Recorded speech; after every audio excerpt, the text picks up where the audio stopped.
बाल स्तंभ आज का टॉपिक है हैप्पी बर्थडे। आप सभी बच्चों को मेरी तरफ से बहुत बहुत मसीही सलाम प्यार स्वीकार हो। आशा है आप सभी स्वस्थ और शाकुशल हैं। अब तो आपकी वार्षिक परीक्षाएं बहुत निकट आ गई हैं। खूब मन लगाकर पढ़ें और जो विषय आपको सबसे कठिन लगे उस पर अधिक ध्यान दीजिए।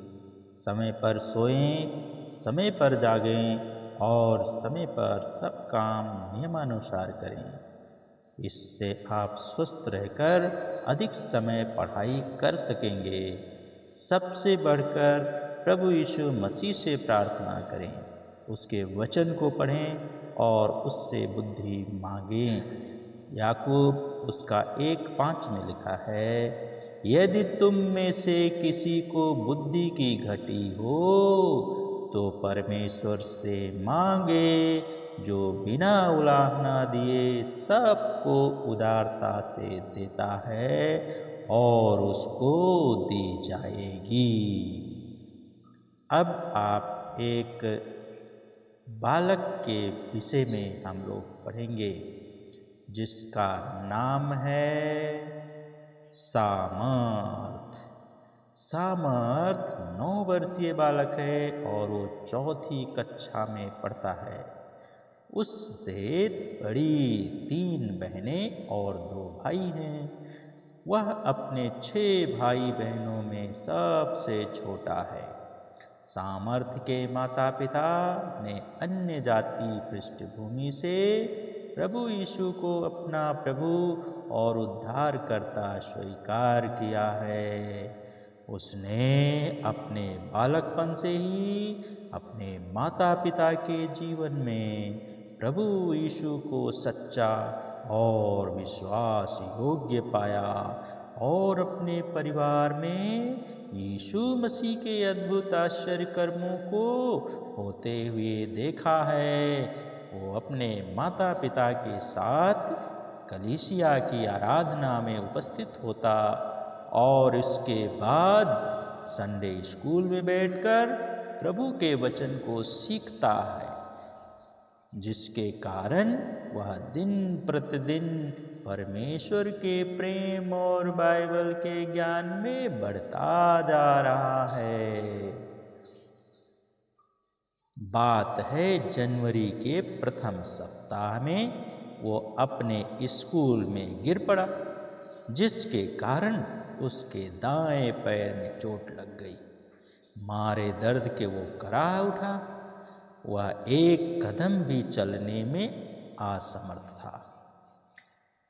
एक मित्र ने उसके स्कूल बैग को संभाल लिया और दूसरे मित्र ने उसके चोट लगे पैर को तब तक सहारा दिया जब तक कि उसके पापा उसे छुट्टी के समय लेने ना आ गए। पहले तो माता पिता ने सोचा कि मामूली चोट है, लेकिन जब उन्होंने डॉक्टर को दिखाया तो एक्सरे से पता चला कि उनके दाएं पैर में फ्रैक्चर है। डॉक्टर ने सामर्थ के पैर में पहले तो कच्चा प्लास्टर किया, फिर पक्का प्लास्टर चढ़ा दिया। 15 जनवरी को सामर्थ का जन्मदिन था। रात्रि के लगभग 2 बजे उसे हैप्पी बर्थडे कहकर बधाई मिली।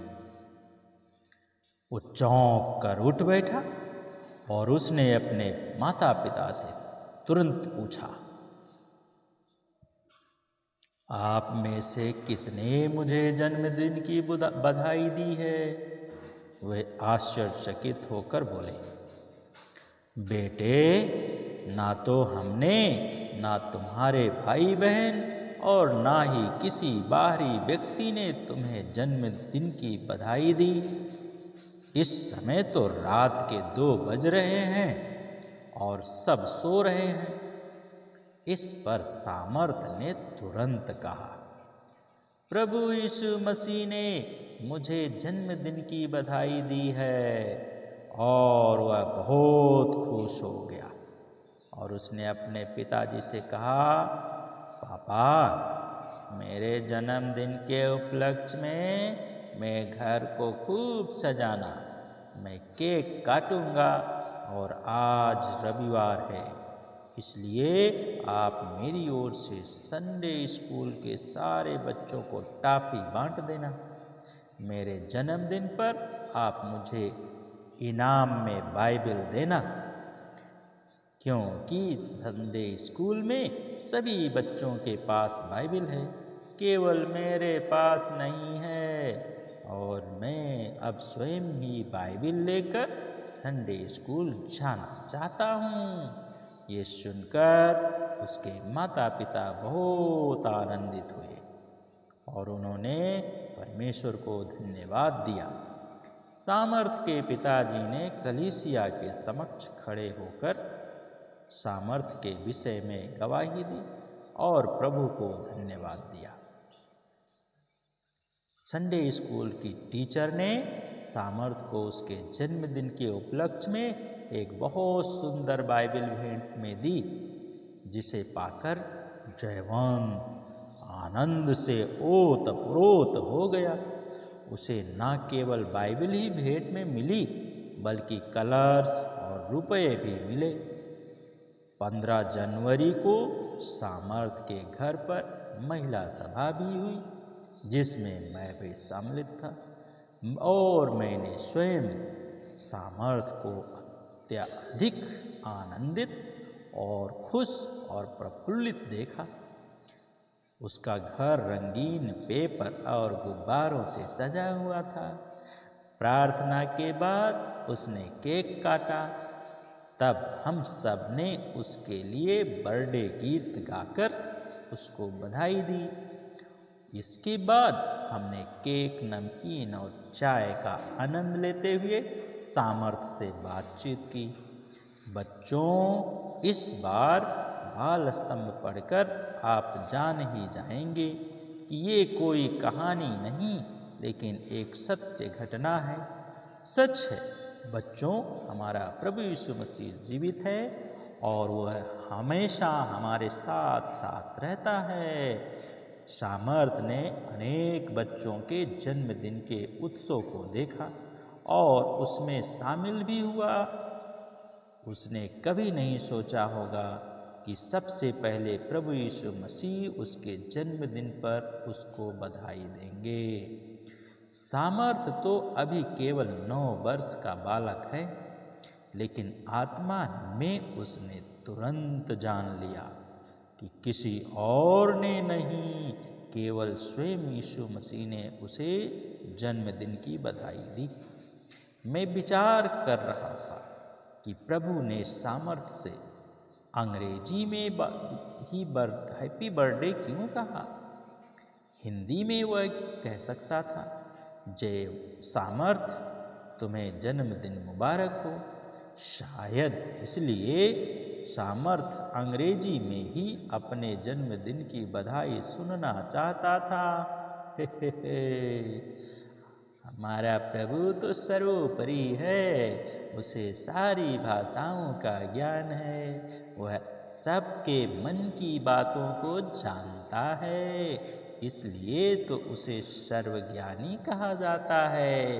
बच्चों, वो सबकी आवश्यकताओं को जानता है और जैसी जिसकी आवश्यकता होती है वह उपस्थित होकर उनकी आवश्यकताओं को पूरा भी करता है, इसलिए उसे सर्वोपस्थिति कहा जाता है।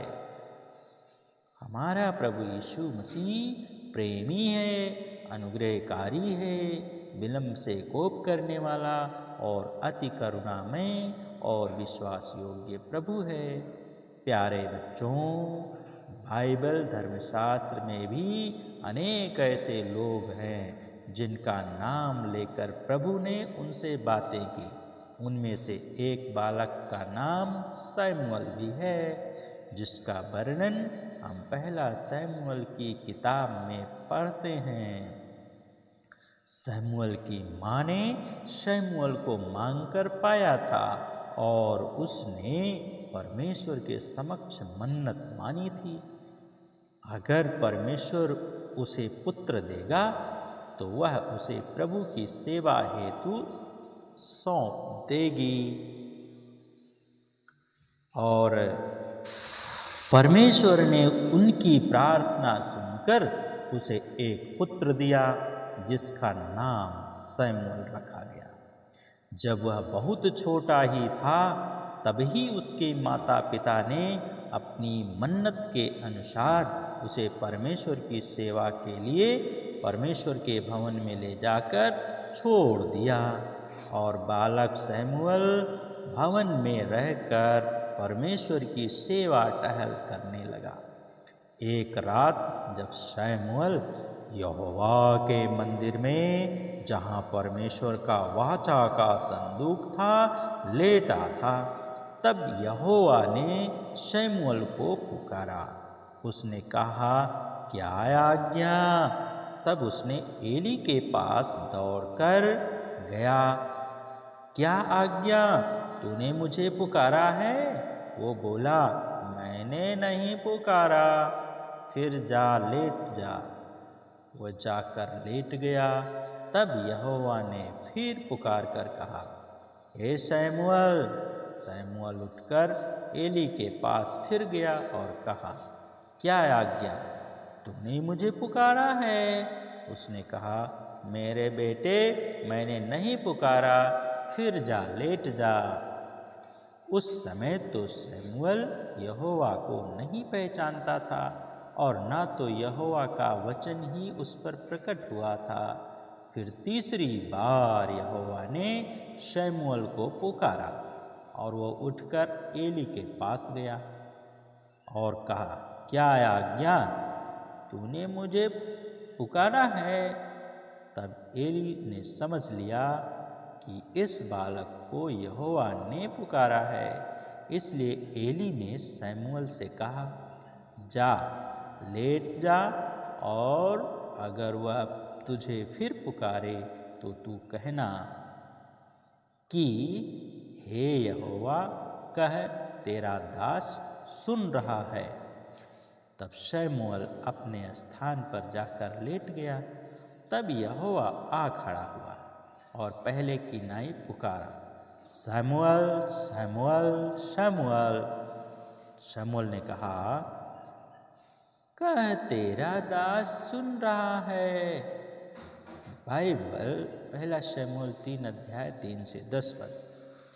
बाइबल के स्थल को पढ़ने से हमको ये मालूम होता है कि परमेश्वर शमूएल का नाम जानता था, इसलिए तो उसने उसका नाम लेकर उसे पुकारा। वचन में लिखा है, जब शमूएल को परमेश्वर ने पुकारा, उस समय तक तो शमूएल यहोवा को नहीं जानता था और ना तो यहोवा का वचन ही उस पर प्रकट हुआ था।